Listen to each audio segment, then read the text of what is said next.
تمہاری منزل یہ نہیں ہے کہ ڈگری مل جائے اور جاب مل جائے، یہ بہت چھوٹے درجے کی چیز ہے۔ میری، تمہارے وی سی صاحب کی، تم بچیوں کی، بچوں کی ایک ہی منزل ہے کہ یا اللہ تو راضی ہو جا۔ اللہ تجھے مرنے سے پہلے پہلے حاصل کرنا ہے، ڈھونڈنا ہے، پا لینا ہے، راضی کر کے مرنا ہے۔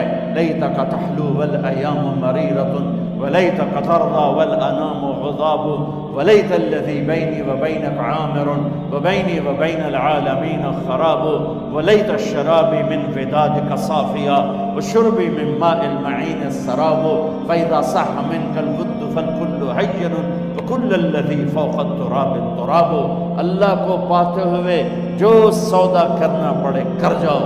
عبداللہ بن حذیفہ کو رومیوں نے پکڑ لیا، صحابی ہیں، ان کو آگ میں ڈالنے لگے تو وہ رو پڑے، تو لوگوں نے رومی بادشاہ سے کہا کہ یہ رو پڑا ہے، ڈر گیا ہے، ان کا لے آؤ، میرے پاس لے آؤ۔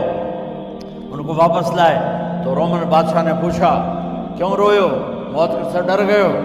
کہنے لگے موت تو ہمارے لیے سب سے بڑا تحفہ ہوتا ہے، میں اپنی بے بسی پہ رویا ہوں۔ کہ کیا بے بسی ہے؟ کہ بے بسی یہ ہے کہ ایک جان ہے آگ میں گرتے ہی جل کے راکھ ہو جائے گی، کاش میرے جسم پر جتنے بال ہیں اتنی میری پاس جانیں ہوتی اور میں ایک ایک جان کو اللہ کے نام پہ قربان کرتا۔ آج مرنے کا مزہ نہیں آ رہا، اس پہ رویا ہوں۔ تو بادشاہ اتنا حیران ہوا، انہوں نے کہا تو میرا ماتھا چوم دے اور میں تمہیں آزاد کرتا ہوں۔ تو اس کا ماتھا چوما، انہوں نے چھوڑ دیا۔ 2000 سال پیچھے چلے جائیں، فرعون دنیا کا واحد انسان ہے جس نے کہا انا ربکم الاعلی، میں سب سے بڑا رب ہوں، اور اپنے آپ کے رب ہونے کا دعویٰ انسانوں میں صرف فرعون کا ہے۔ اس کی باندی مسلمان ہو گئی، موسیٰ علیہ السلام کا کلمہ پڑھ لیا، ایمان چھپتا نہیں، وہ پتہ چل گیا۔ فرعون نے اس کو پکڑوایا، اس کی 2 بچیاں، ایک دودھ پیتی ایک ساتھ چلتی، اور اس نے اپنے دربار میں کڑاہ میں تیل ڈلوایا، نیچے آگ لگوائی، تیل ابلنے لگا۔ جب وہ پوری طاقت سے ابلنے لگا تو اس نے فرعون نے اس عورت سے، اس باندی سے کہا یہ آگ تیرے سامنے ہے، جلتا ہوا تیل، موسیٰ کے رب کو مانے گی تو پہلے تیری بچیوں کو جلاؤں گا، پھر تجھے جلاؤں گا، اور اگر مجھے رب مانے گی تو تیرے گھر کو سونے چاندی سے بنا دوں گا، تیرے گھر کو سونے چاندی سے بھر دوں گا۔ اللہ کا پا لینا یہ میری آپ سب کی معراج ہے، اور اللہ کو کھو دینا میرے آپ سب کے لیے ہلاکت اور تباہی ہے۔ سنو سنو، اس نے کیا کہا، کیا کہا؟ اللہ نے اپنی محبت کو ماں سے تشبیہ دی ہے، باپ سے نہیں دی، اور چھوٹا بچہ زیادہ ممتا کو لیتا ہے۔ وہ کہنے لگی فرعون یہ تو میری 2 ہیں، میری 100 ہوتی تو اللہ کے نام پہ آج میں قربان کر دیتی۔ فَاقْضِ مَا أَنْتَ قَاضٍ، کر جو تجھے کرنا ہے۔ تو پاگل ہو گیا، غصے میں کہنے لگا اس کی بڑی بیٹی کو ڈال دو۔ تو انہوں نے اس کو یوں ٹانگوں سے پکڑا اور وہ چیختی چلاتی ہوئی تھی۔ ماں کا ایک بول اس کی جان بچا سکتا تھا، اور پھر گھر جا کے توبہ کر لیتی۔ وہ کہتی یا اللہ مجھے معاف کر دے، میں نے کلمہ کفر کہا۔ اس کو ٹانگوں سے پکڑا ہوا ہے، اس کے ہاتھ نیچے جھول رہے ہیں، اور وہ اماں بھی کہہ رہی کہ مجھے بچا دو۔ ماں نے اپنی آنکھوں سے بچی کو تیل میں یوں ڈوبتے دیکھا، اور پھر وہ ابھری جیسے مچھلی تلنے کے لیے، جیسے مچھلی تلی جاتی تو باہر آ جاتی، اوپر آ جاتی، تو وہ ایسے بلبلے اٹھ رہے تھے۔ وہ ایک ہی لمحے میں اس کی تو جان گئی، ایک آنسو کا قطرہ اس نے نہیں نکلنے دیا اپنی آنکھوں سے، اور اپنے دل کو جب مضبوط کیا تو میرے رب کی غیرت، میرے رب کی رحمت، محبت حرکت میں آئی۔ اللہ نے ماں کی آنکھوں سے پردہ ہٹا دیا، اور ماں نے اپنی بیٹی کی روح کو نکلتے دیکھا، اور وہ کہہ رہی ہے اصبری یا ام فإن لک من الأجر کذا وکذا۔ ماں جی ڈرنا نہیں، صبر کرو، جنت تیار ہے، جنت تیار ہے، خوشو۔ معصوم بچی کو تو پتہ بھی نہیں تھا کہ کیا ہونے والا ہے، اس کو پکڑ کے یوں ڈالا، اس کی تو آہ بھی نہ نکلی، اور وہ مچھلی کی طرح تلی گئی۔ پھر ماں کا کلیجہ پھٹا، اللہ نے پھر آنکھوں سے پردہ ہٹایا، اور انہیں اپنی بچی کی روح کو نکلتے دیکھا، اور وہ کہہ رہی اسبری یا فإن لک من الاجر کذا وکذا، ماں جی تھوڑی دیر کا صبر، جنت تیار ہے، جنت تیار ہے، جنت تیار ہے۔ اللہ کو پایا سب کچھ پایا، اللہ کو کھو دیا سب کچھ کھو دیا۔ جب اس کو پکڑ کے لے جانے لگے، اس نے فرعون کو دیکھا، فرعون اس کی آنکھوں میں آنکھیں نہیں ڈال سکتا، نظریں نیچے ہوں گی اس کی۔ کہنے لگی میری ایک بات مانو گے، میری ایک خواہش پوری کرو گے؟ فرعون نے پوچھا کیا؟ کہ جب میں بھی جل جاؤں تو میری اور میری بچیوں کی ہڈیوں کو اکٹھے دفن کرنا، باہر پھینک نہ دینا، دفنا دینا۔ فرعون نے کہا تمہاری یہ خواہش پوری کی جائے۔ انہوں نے کہا میں پیچھے ہٹ جاؤ، میں نے اللہ کو جان دینی، مجھے دھکا دینے کی ضرورت نہیں ہے، میں اپنے اللہ سے ملنے جا رہا ہوں۔ جب اللہ مطلوب ہوتا ہے تو موت محبوب بن جاتی، جب اللہ کی نافرمانی ہوتی ہے تو موت سے نفرت ہو جاتی، مرنا عذاب نظر آتا ہے۔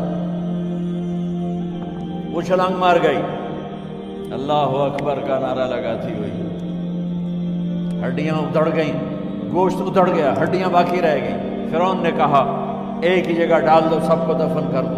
دفن 2000 سال کے بعد بچوں بچیوں، 2000 سال کے بعد موسیٰ علیہ السلام کے 2000 سال کے بعد جناب رسول اللہ صلی اللہ علیہ وسلم دنیا میں تشریف لائے۔ 40 سال کی عمر میں نبوت ملی، 50 سال کی عمر میں معراج ہوا، 2050 سال کے بعد میرے نبی کی سواری بیت المقدس جا رہی ہے، اور بیت المقدس پر جب وہ اوپر پہنچے ہیں تو مصر وہاں سے قریب ہو جاتا ہے۔ جب وہ اترنے لگے تو میرے نبی نے کہا جبریل جنت کی خوشبو آ رہی ہے، جبریل جنت کی خوشبو آ رہی ہے۔ کہاں سے؟ ابھی تو جنت اوپر ہے، ابھی تو اوپر جانا ہے، تو یہ زمین سے جنت کی خوشبو کیا آ رہی ہے؟ تو جبریل نے عرض کیا رسول اللہ فرعون کی ایک باندی تھی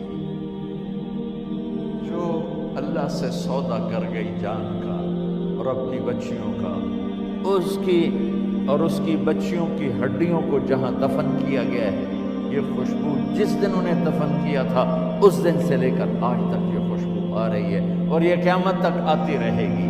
اللہ اپنے نام پہ قربان ہونے والوں کی یوں قیمت لگاتا ہے، پہلے اپنی منزل طے کرو، پہلے اپنی منزل طے کرو، پہلے اپنی منزل طے کرو کہ مجھے اپنی زندگی کی سے لینا کیا ہے، مجھے اللہ کو پانا ہے، مجھے اللہ کو پانا ہے۔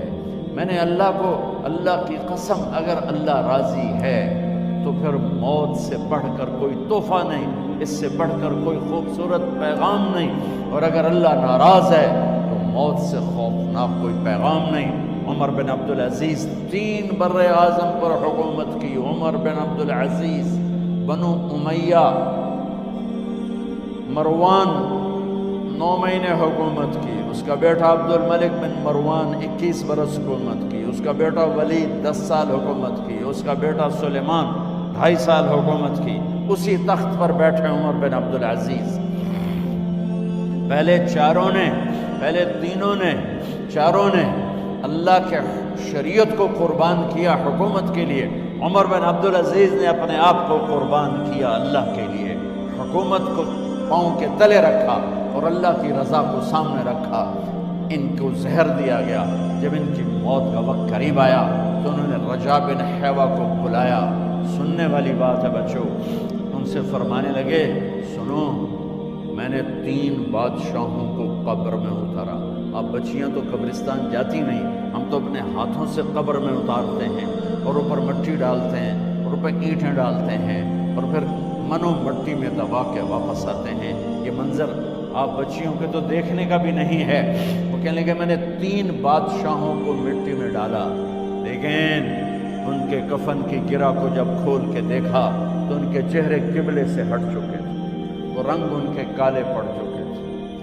ولید بن عبد الملک، سلیمان بن عبد الملک، عبد الملک بن مروان، عبد الملک باپ، ولید بیٹا، سلیمان بیٹا، یہ تینوں کا ان کے چہرے کالے ہو گئے تھے اور ان کا قبلے سے منہ پھر گیا تھا۔ اب میں مرنے لگا ہوں، مجھے پہلے ضرور چیک کرنا کہ میرا اللہ میرے ساتھ کیا کرتا ہے۔ پہلے تینوں کی ظلم کی حکومت تھی، ان کے چہرے قبلے سے کیوں ہٹ گئے؟ آپ کو عجب بات بتاؤں، ولید بن عبد الملک روزانہ تہجد میں کھڑے ہو کے 10 سپارے پڑھتا تھا، 10 سپاروں کی تلاوت تہجد میں کرتا تھا کھڑے ہو کے، اور قبلے سے چہرہ ہٹ گیا۔ سلیمان بن عبد الملک تہجد گزار، چہرہ قبلے سے ہٹ گیا، ظلم کیا، ظلم کیا، ظلم کیا، خون کو پانی بنا دیا، حکومت پر شریعت کو قربان کیا، رشتے ناتوں کو قربان کیا۔ اللہ نے قبلے سے چہرے، نمازیں منہ پہ مار دی، روزے منہ پہ مار دیے، حج زکاتیں منہ پہ مار دی، تہجد ان کے منہ پہ مار دی، اور ان کے چہروں کو قبلے سے ہٹا دیا اور رنگ کالے کر دیے۔ عمر بن عبدالعزیز نے اسی سلطنت کو عدل سے بھر دیا، اسی سلطنت کو عدل سے بھر دیا۔ کیسی سلطنت کی؟ جب گورنر تھے تو 60 اونٹوں پہ سامان چلتا تھا، جب امیر المومنین بنے تو بچے کہنے لگے ماں سے، بچے بچیاں 12 تھے، ماں سے کہنے لگے کہ عید کا موقع آ رہا ہے، ابا سے کہو ہمیں نئے کپڑے تو لے کر دیں۔ ان کی ماں کا نام ہے فاطمہ، بچوں کی ماں کا نام فاطمہ بنت عبد الملک۔ یہ دنیاوی سٹیٹس میں سب سے بڑی خاتون گزری ہے، آج تک اس کے لیول کی کوئی عورت نہیں آئی۔ دادا بادشاہ، باپ بادشاہ، 4 بھائی بادشاہ، 6 خامن بادشاہ، 7 نسبتوں سے یہ عورت شہزادی رہی ہے۔ حضرت عمر گھر آئے، بیگم نے کہا بچے کپڑے مانگ رہے ہیں۔ حضرت عمر کہنے لگے میرے پاس تو پیسے نہیں ہیں، تنخواہ میں تو مشکل سے روٹی پوری ہوتی ہے، کہاں سے لے کر دوں؟ تو تھوڑی دیر خاموش رہی بیگم، پھر کہنے لگی آپ ایسا کریں اگلے مہینے کی سیلری ایڈوانس لے لیں، اس سے میں کپڑے لے لیتی ہوں اور روٹی کا خرچہ میں مزدوری کر کے گھر بیٹھے مزدوری کر کے چلا لوں گی، آپ 1 مہینے کی تنخواہ ایڈوانس لیں۔ حضرت عمر بن عبدالعزیز واحد خلیفہ ہیں جن کے دور میں 3 بر اعظم میں زکوٰۃ لینے والا باقی نہیں بچا تھا۔ یہاں لاہور میں ان کی حکومت کے نیچے تھا، جنوبی اسپین فرانس ان کے حکومت کے نیچے تھا، کاشغر تک ان کے حکومت کے نیچے تھا، استنبول کے دروازوں تک ان کی حکومت تھی۔ 3 بر اعظم میں ایک آدمی زکوٰۃ لینے والا نہ بچا، اور اپنا حال یہ ہے کہ بیگم سے کہہ رہے ہیں پیسے کوئی نہیں، کپڑے کہاں سے لے کر دوں؟ اور بیگم طریقہ بتا رہی ہے کہ آپ اگلے مہینے کی تنخواہ ایڈوانس لے لیں، اس سے میں کپڑے لے لوں گی، اور چولہے کا خرچہ، روٹی کا خرچہ میں گھر بیٹھ کے مزدوری کر کے کما لوں گی۔ تو حضرت عمر کہنے لگے ہاں یہ ٹھیک ہے۔ باہر آئے وزیر خزانہ مزاحم، انہیں بلایا کہ بھائی ہمیں اگلے مہینے کی تنخواہ ایڈوانس چاہیے، یہ تنخواہ والے لوگ بیٹھے ہوئے تنخواہیں لیتے ہیں۔ اس نے کاغذ قلم آگے رکھ دیا، کہا حضرت یہاں لکھ کے دے دیں، آپ 1 مہینہ زندہ رہیں گے میں تنخواہ دے دیتا ہوں، آپ مجھے لکھ کے دے دیں آپ 1 ماہ زندہ رہیں گے میں آپ کو تنخواہ دے دیتا ہوں۔ چپ کر کے اٹھے، ایک لفظ نہیں بولے، گھر گئے۔ حضرت اپنی بیگم فاطمہ سے کہا بیگم بچوں سے کہہ دو کہ باپ کے پاس کپڑے لے کر دینے کی سخت نہیں ہے، اور خزانے ایسے بھرے پڑے تھے کہ زکوٰۃ لینے والا کوئی نہیں تھا۔ عید کی نماز ہوئی، نماز کے بعد جب ساری فیملی ملنے آئی اور بچے بھی ملنے آئے تو ان کو دیکھ کر ان کی آنکھوں میں آنسو آ گئے۔ کہنے لگے بچوں آج تمہیں دکھ تو ہوگا اپنے باپ پر کہ ایک جوڑا کپڑا بھی لے کر نہ دیا عید کا۔ تو ان کے ایک بیٹے نے کہا ابا جان آج ہم بڑے خوش ہیں، ہمارا سر اونچا ہے کہ ہمارے باپ نے مسلمانوں کے مال پہ ڈاکہ نہیں ڈالا، ہمیں قربانی کا بکرا بنایا، لیکن مسلمانوں کے مال میں خیانت نہیں کی۔ یہ ان کا طرز حکومت تھا، اس طرح انہوں نے حکومت کی۔ گھر میں تشریف لائے تو بیٹیوں سے بات کی تو انہوں نے منہ پہ ایسے دوپٹہ رکھا ہوا، منہ پہ دوپٹہ رکھ کے بات کرے تو فرمانے لگے کپڑا تو ہٹاؤ، دوپٹہ کیوں رکھا ہوا ہے؟ تو گھر کی خادمہ زور زور سے رونے لگی، کہنے لگی امیر المومنین، آج آپ کی بیٹیوں نے کچا پیاز توڑ کے روٹی کھائی ہے تو وہ اس کی بو ہے منہ میں، آپ کو بو سے نفرت ہے اس لیے منہ پہ کپڑا رکھ لیا ہے۔ تو حضرت عمر اتنا روئے کہ ان کی داڑھی تر ہو گئی۔ کہنے لگے آخر میں جب تھوڑا آسرے میں آئے، کہا میری بیٹیوں، تمہارا باپ تمہیں بڑے اچھے کھانے کھلا سکتا ہے لیکن میں جہنم کو برداشت نہیں کر سکتا، میں جہنم کی آگ برداشت نہیں کر سکتا۔ اب مرنے کا وقت آ گیا۔ جب وہ گورنر تھے تو 60 اونٹوں پہ ان کا سامان چلتا تھا، اور جب وہ امیر المومنین بنے تو عیادت کے لیے لوگ آ رہے تھے، تو سالے عیادت کے لیے آئے، فاطمہ کے بھائی، کپڑے دیکھے امیر المومنین کے تو بہن کو ایک طرف کر کے فرمایا، بڑے نیک سرداروں میں سے تھے یہ مسلمہ بن عبد الملک، کہنے لگے امیر المومنین کے کپڑے تبدیل کروا دو، لوگ پوچھنے آ رہے ہیں تو میلے کپڑے اچھا نہیں لگتا۔ کہا جی بھائی کرواتی ہوں۔ اگلے دن جب وہ حال پوچھنے آئے تو پھر وہی کپڑے تھے، تو انہوں نے ان کو الگ جا کر کہا بہن میں نے تمہیں کہا تھا کپڑے بدلوا دیتی، کیوں نہیں بدلوائے؟ تو وہ رونے لگی، کہنے لگی کہاں سے بدلواؤں، جوڑا ہی ایک، کہاں سے بدلواؤں؟ اور حکومت کتنی تھی؟ 3 بر اعظم، 3 بر اعظم کی حکومت۔ ہمارا تو پٹواری امان کا نہیں ہے، وہ 3 بر اعظم کی سلطنت لے کر ایک جوڑے میں اللہ سے ملنے جا رہے ہیں۔ جب ان کا انتقال ہوا، سلیمان بن عبد الملک کی ڈیڈ باڈی جب قبر کے قریب لائے اتارنے کے لیے تو ایسے ایسے ہلنے لگا، اس کا پورا جسم ہلنے لگا۔ تو اس کے بیٹوں نے کہا کہ ہمارے ابا زندہ ہیں، تو حضرت عمر نے فرمایا بیٹو زندہ نہیں ہیں، عذاب قبر جلدی شروع ہو گیا ہے، عجل اللہ بالعقوبہ، قبر کی پکڑ پہلے شروع ہو گئی ہے، چھپاؤ اپنے باپ کو جلدی۔ جب عمر بن عبدالعزیز کی ڈیڈ باڈی قبر کے قریب کی گئی اور ان کا بھائی اتارو، بھائی وہ باتیں شروع ہو جاتی ہیں، رومال ڈالو، چادر پکڑو، ادھر سے پکڑو، تو ایک دم ایسے ایک پرچہ ہوا میں اڑتا ہوا سب نے دیکھا، وہ آتے آتے آتے آتے آتے آتے یوں آ کے حضرت عمر کے سینے پر گر گیا۔ سب دیکھ رہے ہیں۔ جب پرچے کو اٹھا کے دیکھا گیا تو اس پہ ایک سطر پہ لکھا تھا بسم اللہ الرحمن الرحیم، اور دوسری سطر پہ لکھا تھا براءۃ من اللہ لعمر بن عبد العزیز من النار، یہ عمر کے لیے جہنم کی آگ سے نجات کا پروانہ۔ 3 بر اعظم کی سلطنت لے کر وہ جنت کا پروانہ لے کر دنیا سے گئے۔ جب ان کو قبر میں اتارا گیا تو انہوں نے رجا بن حیوہ سے فرمایا تھا 3 بادشاہوں کے چہرے دیکھے قبلے سے پھر گئے، رنگ کالے پڑ گئے، مجھے تم نے دیکھنا ہے کہ کیا ہوتا ہے؟ تو رجا فرماتے ہیں جب میں قبر میں اترا اور ان کے کفن کی گرہ کو کھول کے دیکھا تو چہرہ قبلے کی طرف فکس تھا، اور مجھے یوں لگا جیسے 14ویں رات کا چاند قبر میں اترا ہے۔ میرے عزیزو، طلبہ و طالبات، اللہ کو اپنی منزل بناؤ، اللہ کو اپنی منزل بناؤ، اللہ کو اپنی